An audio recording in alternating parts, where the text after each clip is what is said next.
आलू के पराठे खा खा के बोर हो गए हैं तो ये लौकी के पराठे एक बार बना करके जरूर ट्राई करो। बहुत ज़्यादा टेस्टी बनते हैं और काफ़ी आसानी से बन करके तैयार हो जाते हैं। यहाँ पर मैंने एक लौकी ले ली है।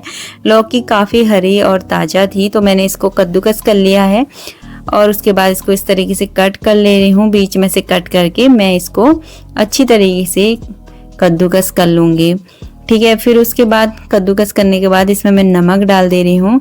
नमक थोड़ा सा मैंने ज़्यादा ही डाल दिया था, फिर मैंने बाद में नमक नहीं डाला था। इसको नमक डाल करके मैं 10 मिनट के लिए साइड में ढक करके रख देती हूँ। जो भी इसका पानी है वो निकल जाएगा और फिर उसके बाद जब तक मैं यहाँ पे आटा तैयार कर ले रही हूँ इसके लिए आटे में पानी डाल के, बस मैंने और कुछ भी नहीं डाला। यहाँ पे आप चाहे तो कसूरी मेथी, अजवाइन डाल सकते हैं, नमक भी डाल सकते हैं। मैंने नमक भी ऐड नहीं करा क्योंकि लौकी में काफ़ी नमक था तो मैंने इसको इसी तरीके से सिंपल गूंथ लिया है। ठीक है, और उसके बाद गूंथने के बाद यहाँ पर इसको भी हम ढक करके साइड में रख देते हैं। फिर जो हमारी स्टफिंग है लौकी वाली उसकी हम तैयारी करेंगे। ठीक है, यहाँ पर मैंने नमकीन ले ली है।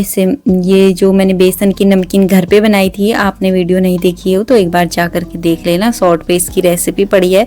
इसको मैंने ग्राइंड कर लिया है। ओके, उसके बाद यहाँ पे लौकी जो मैंने ढक करके रखी हुई थी उसको अच्छी तरीके से निचोड़ लेती हूँ ताकि इसका पानी अच्छी तरीके से निचोड़ जाएगा।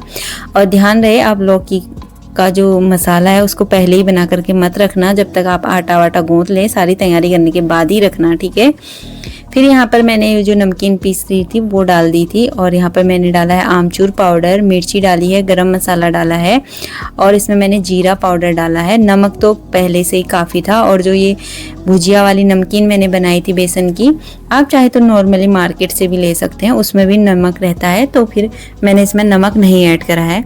ठीक है, फिर इसको मैं अच्छी तरीके से मिला लेती हूँ। बहुत ही ज़्यादा टेस्टी बनता है। इस तरीके से आप इसका पराठा बना करके देखना लौकी का, और ये बिल्कुल भी फटेगा नहीं और परफेक्ट पराठा बनके तैयार हो जाएगा। तो यहाँ पर मैंने रोटी बना ली है इस तरीके से। थोड़ा सा मैं इसको चौकोर टाइप का पराठा बना रही हूँ, आप चाहे तो कोई सी भी शेप दे सकते हैं, बट मेरे बच्चों को चौकोर वाला पराठा बहुत पसंद है। तो मैं यहाँ पर साइड से इस तरीके से यहाँ से पलट लूँगी, यहाँ से इस तरीके से, और ये ऐसे करके मोड़ लेती हूँ, इधर से भी इधर से भी, तो एकदम परफेक्ट शेप में आ जाएगा। और एक बार आप इस तरीके से लौकी का पराठा बना करके ज़रूर ट्राई करना, बहुत ज़्यादा टेस्टी लगता है और आप बनाना ज़रूर। ठीक है, फिर इस तरीके से इसको बेल लेते हैं और इसको हम तवे को मैंने गरम कर लिया था। फिर उसके बाद इसमें पराठा डाल के और यहाँ पे घी में हम इसको बनाएंगे क्योंकि घी से जो पराठे का टेस्ट है बहुत ही ज़्यादा अच्छा आता है।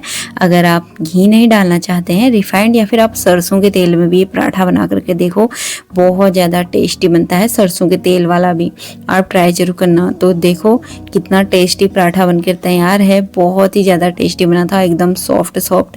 और इसको अब मैं आपको खोल के दिखाती हूँ, ये देखो कितना अच्छा बना है और इसको हम दही के साथ एंजॉय करेंगे। चलिए आपको मैं सबसे पहले खिला देती हूँ।